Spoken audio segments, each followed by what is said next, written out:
my name is Sue Donaldson, and I wanted to talk to you a little bit today about imperfect hospitality. It's a little easier for me to talk about it because I'm not a perfectionist, and I've made so many mistakes and I've lived to tell about it. In fact, I'm going to tell you about several of my mistakes right now in the next couple minutes.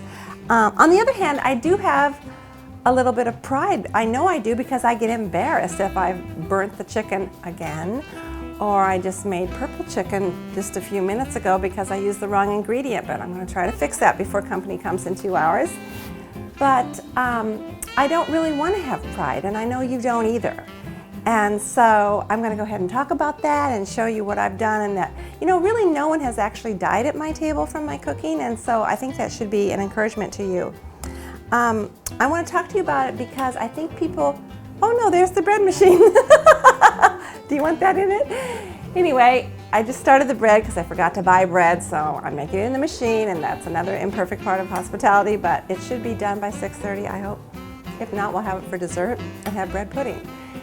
I think people don't open their homes because they're afraid of things not being perfect. I really think that's a big fear, and it's something we need to get over, and one way to get over it is just to keep doing it. And I know it's hard, so I'm just here to encourage you to go ahead and do it anyway and ask God for help. The point is that God has the perfect part covered because He is the perfect God and we're not.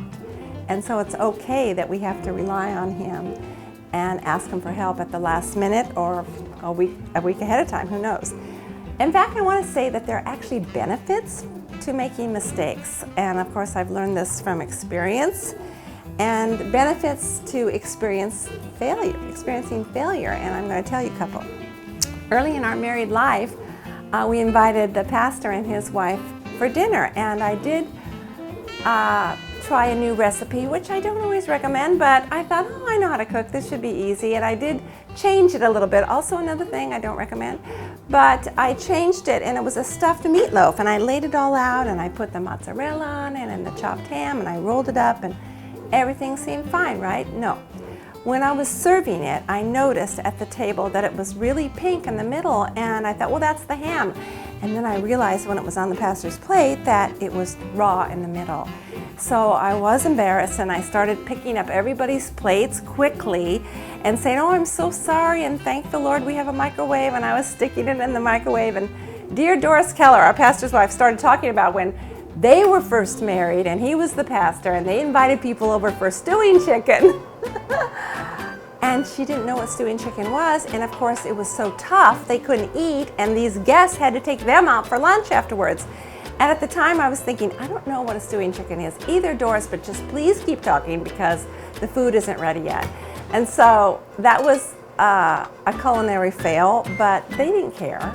They were glad to be invited, I think, and the pastor did not use me as a bad sermon illustration the following Sunday. I did make him promise not to, but the point is that you can still make a friend with a culinary fail, and that they're just glad to be over, and you learn graciousness and humility, and those are good things. Here's the benefit for making a mistake. Our imperfection helps make another person feel good about who they are. Everybody knows they're not perfect unless they're lying to themselves, and so when they see that you're not perfect, they feel like maybe it's almost like an inward sigh of relief, like, oh good, I don't have to be perfect either because Sue's not perfect, or George is not perfect, or whatever the situation is. I actually had a friend come into my home once and say, wow, now I feel better about my house. And it was kind of a joke. It was a little sad though that my house was that messy at the time, but I thought, well, I'm giving you a gift. I'm giving you a gift of being myself so that you can be yourself, and you can in turn invite someone else over. And so next time that your roast is dry because you've overcooked it, or your Jell-O doesn't set, who makes Jell-O anymore? I'm not sure.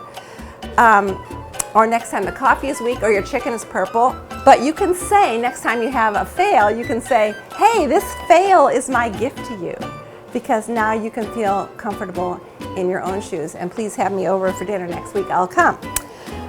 That is a result of imperfection, and it's one of the best results. Usually people are just happy to be invited. They don't really want you to be perfect. And you may make a new friend in the process.